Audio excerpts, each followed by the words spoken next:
It all looked genuine at first. The laughter, the hand on your shoulder, the way they said your name like it held value. You believed it because you wanted to. Because the world teaches you that smiles mean safety, that kindness is currency, and that those who stand beside you must surely be with you. But what they never told you is that the most dangerous betrayal is the one that wears a warm face. They smiled when you were weak. They smiled when you succeeded. They smiled when you shared your secrets, thinking the moment was human, real, sacred. And every time you gave a little more of yourself, a little more trust, a little more access, you let them in, not because you were naive, but because you were honest. But they weren't. To them, your openness wasn't connection. It was leverage. Your vulnerability wasn't respected. It was studied. You were never in a friendship. You were in an audition. And the moment you stopped performing, the applause stopped too. You didn't see it then. You thought the sudden silence was your fault. Maybe you changed. Maybe you disappointed them. So you tried harder, smiled wider, bent more, until you felt like paper being folded for someone else's convenience. But now, looking back, you see it. Their smiles were never for you. They were for the part you played, the version of you that made them feel stronger, safer, smarter. You were the mirror they smiled into, not because they saw you, but because they saw themselves reflected in a way they could control. And you, caught in the performance, mistook manipulation for meaning. They never told you what the rules were. You were never warned that this was a game, that every "Are you okay?" came with a follow-up question they'd use later, that every laugh was a distraction, that every compliment was a test. They played friendly, you played loyal. They smiled to disguise their strategy. You smiled because you believed in the moment. But the truth is this: you were standing in a theater, not a circle of trust, and you were the only one who didn't know it was all scripted. Now, the curtains are drawn. The lights have dimmed, the actors have stepped out of character, and you stand there in the empty room, realizing the applause was artificial. The script was never yours. The performance was always theirs. And that smile, the one you still remember so vividly, wasn't warmth. It was a warning, one you didn't recognize until now. But it's not too late. Not anymore. It was subtle, almost nothing. A smile delayed by half a second, a laugh that sounded too rehearsed. The kind of thing most people would miss, but you didn't. You felt it. The shift in tone, the flicker of something behind their eyes. It wasn't what they said, it was what they didn't say. It was how their praise came with a pause, how their support always had an audience, how their words warmed your ears but left your chest hollow. You told yourself not to overthink it, but something inside you knew. There was a performance unfolding in front of you, and you were the only one who didn't have the script. They were playing a role, friendly, loyal, supportive. But the timing was too perfect. Their concern came only when you were visible, their affection only when you were useful. And the more you looked back, the more you realized they always knew exactly when to smile, exactly when to show up. You brushed it off at first. You wanted to believe in the version of them you built in your mind. You told yourself they meant well, that you were being paranoid, but deep down something else had awakened. Not fear, awareness. You started paying attention, not to what they said, but to what changed when they entered a room. The silence that followed, the eyes that shifted, the words that seemed selected, not spoken. You were being studied, not loved, evaluated, not understood. You noticed how they mimicked your phrases, borrowed your tone, how they smiled harder when others were watching. Their compliments were always a little too public. Their generosity always had strings, unspoken but knotted around your neck. And still, you stayed silent, not because you didn't know, but because you weren't ready. Not yet. You played along, watched the performance unfold. Each day added a new layer to your clarity. Every word became a clue, every gesture a variable in an equation you were solving. Slowly, quietly, strategically. That was the moment things changed. Not in the world, but inside you. You were no longer emotionally invested. You were observing, measuring, preparing. You stopped giving them the pieces they needed to manipulate you. No more reactions, no more explanations, no more access. You became unreadable. And in their world, unreadable is uncontrollable. They noticed, not outwardly, but in their eyes, something shifted too. They didn't know why, but the power had changed hands. You weren't the pawn anymore. You were the anomaly in their algorithm. That was the glitch. The moment the mask they wore twitched, and in that blink of truth, you saw everything. Not who they pretended to be, but what they really were. And that was the first moment you stopped trusting smiles. It didn't hit you all at once. The truth never does. It crept in slowly, like a corrupted file opening in the back of your mind, dragging your attention to places you didn't want to revisit. You began to rewind the smiles, replay them frame by frame, and suddenly they didn't look the same. That time they comforted you after your failure. They weren't reassuring you. They were studying your breaking point. That conversation where they laughed a little too hard at your self-doubt, that wasn't humor. It was documentation.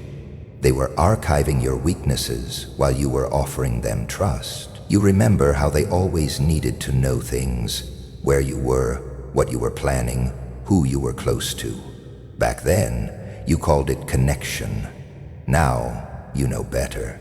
It was data mining, emotional reconnaissance. Their concern always had perfect timing, never a second too early, never a beat too late. Like a script they memorized. And you applauded it, because you didn't see the performance. You were the audience and the target.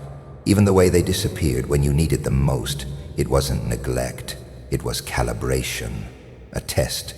They were watching to see how long you'd wait, how desperate you'd get, what version of yourself would surface when you felt abandoned. You realize now, they never broke you. They watched you break yourself while they smiled. And worse, you thanked them for it, called it growth, called it life. You blamed yourself for reading too much into things, for being too sensitive, too paranoid. But you weren't wrong. Your intuition was screaming, but they taught you to mute it. That's how manipulators operate. They don't just twist reality. They make you doubt the part of you that knows. Now, all those memories you buried, conversations you brushed off, feelings you dismissed, they come flooding back like surveillance footage you never requested. And every clip has one thing in common: that smile. Not warm, not sincere, strategic, surgical, scripted. The worst part? You gave them everything. your time, your insight, your loyalty. They held out a smile, and you handed them the blueprint to your soul. Now, you understand. They never wanted connection. They wanted access, control, compliance. And you were so eager to be understood. You handed your psyche to an opportunist in disguise. But that was then. Now you're awake. Now the archive is open, and you've studied it frame by frame. You've stopped looking at people's words. You watch their patterns. You listen to the pauses between the compliments. You see the shadow behind the smile. They think they fooled you, but what they really did was train you. And now, the next time someone smiles at you like that, you won't ignore it. You'll recognize it, and you'll smile back for entirely different reasons. You were never supposed to notice. That was the point. They spoke in a dialect of deception, coded in charm, wrapped in timing. Their concern was never real. It was strategic, measured, deployed at moments when you were too broken to question it. Their compliments were never spontaneous. They were currency, bait, placed carefully to purchase more access, more trust, more control. But now, you see it. You've started decoding their behaviors like encrypted data, the way their voice softens when they want information, the way their eyes scan a room before choosing who to validate, the way they mirror your body language, not to connect, but to manipulate your subconscious into believing they understand you. You understand now that manipulation isn't loud. It's surgical. It hides in the pauses. It lingers in the silence after a calculated compliment. It thrives in ambiguity, because clarity is a threat to control. They never gave you clarity. They gave you just enough hope to keep you from asking real questions. And the most dangerous ones? They smile while they dismantle you. You begin to look back at conversations and realize nothing was random. That joke they made at your expense was a probe. That moment they confided in you wasn't vulnerability, it was leverage. A preemptive strike to make you lower your guard. So when they took from you, you'd feel guilty for noticing. But you're not guilty now. You're aware, and awareness is lethal. You start noticing others like them, at work, in circles, in silence. The same patterns, the same tactics. They all use the same blueprint. Gain access, install guilt, create confusion, and mask it with kindness.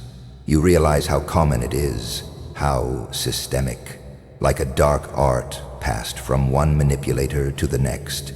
But you're no longer in the audience. You're behind the curtain now. You begin to catalog their strategies like a database, their tells, their weaknesses, the cracks in their illusion. And as you collect this knowledge, something in you shifts. You're no longer reacting. You're studying, calculating. You can almost predict their next move before they make it. They taught you their language, but you learned it too well. Now you speak it better than they do. The difference, you don't use it to control.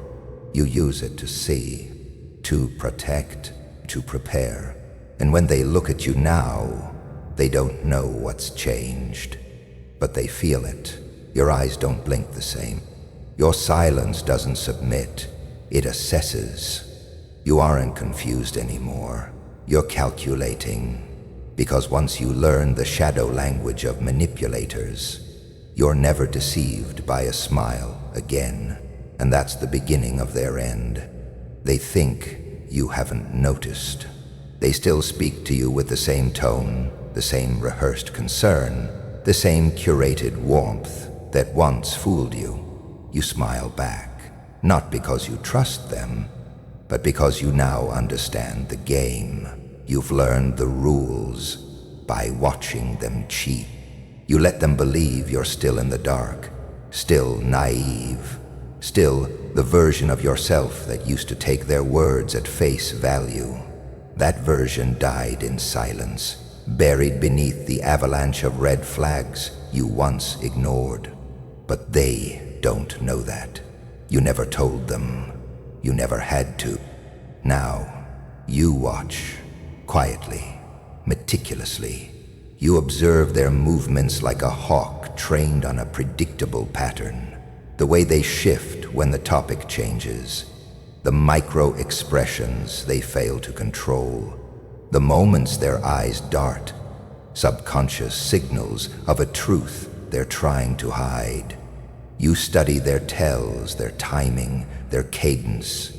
You become what they never expected, fluent in their language of deception. And yet, you play dumb. It's strategic, tactical, powerful, because in their arrogance, manipulators underestimate silence. They mistake it for ignorance. They confuse your calm with confusion. They don't realize you've turned their own strategy against them. That every moment you give them is now recorded, mentally filed away as evidence. Not for court, for closure. They think they're still performing, that the stage is still theirs. But in truth, you rewrote the script long ago. You let them talk, reveal more than they intended, hang themselves with words they believe you don't understand. You nod, you agree. You ask the right questions at the wrong time, just enough to unsettle them. And in private, you train, not physically, but psychologically. You read patterns, study silence. You refine your instincts into instruments. You sharpen your boundaries until they're invisible blades. You no longer react. You no longer explain. You no longer seek validation. You let them think they still have you, that you're still under their thumb, still within their control. But they're wrong. You're not there anymore. You're elsewhere, ahead, watching them move in circles while you stand still, unnoticed at the center of the storm. That's the power they never counted on. The power of the unseen evolution, the threat they didn't mark, because you never raised your voice, you never made a scene, you simply vanished behind your own eyes and re-emerged as something colder, cleaner, and unrecognizable. You let them think you're still blind, because in their overconfidence, they reveal everything. And soon, when the moment arrives, you'll open your eyes fully, and they'll realize they've been performing for someone who was never in the audience to begin with. They smiled at you like they'd already won. Back then, you smiled back, not because you understood, but because you wanted to believe. You mistook performance for connection, manipulation for warmth. You mistook their teeth for trust. But now, you know better. Now, when they smile, you see it for what it is: a signal, a tactic, a weapon dressed in politeness. You've studied their smiles like blueprints, reverse-engineered their expressions until you could predict their next move before they make it. And so, you gave them the gift they never expected: silence, distance, the illusion that you were still naive. You let them believe you were still blind. You walked among them, feigning the same softness they once used to ensnare you. You nodded, you listened, you watched, but all the while you were mapping their motives, measuring the spaces between their words, calculating the weight of their eye contact, dissecting the tone behind every gesture. They thought you stayed quiet out of fear. You stayed quiet out of strategy, because you learned the most brutal truth of all. Exposing a liar too soon only teaches them how to lie better. So, you didn't interrupt their theater. You let the mask fall on its own. And when it did, you didn't confront them. You didn't yell. You didn't ask for apologies. You disappeared, quietly, surgically, completely. You erased your presence like a line of corrupted code, untraceable, unrecoverable, and deeply missed. You weren't the chaos they prepared for. You were the silence they never anticipated. The kind that doesn't scream, it withdraws. And suddenly, they found themselves gasping in the vacuum you left behind. They checked your page. They reread your messages. They asked others what you were saying, but the silence said more than noise ever could. And then, one day, when the timing was cold and calculated, you returned, not with words, not with confrontation, but with a smile of your own. Not soft, not open, but surgical, final, inevitable. It was the smile of someone who had watched them lie and perform and manipulate, and who no longer cared to play the game. It was the smile of someone who had seen the code behind their charm and rewritten it to neutralize every ounce of their control. They felt it instantly, not in the air, but in their chest. That pressure, that panic, because for the first time, they weren't sure what you were thinking. That's the power they gave away. They taught you how to read them, then forgot you were reading. And now, your silence is louder than their apologies. Your absence is heavier than their presence. Your smile is the last move they never saw coming. And when they remember you, they won't remember the words.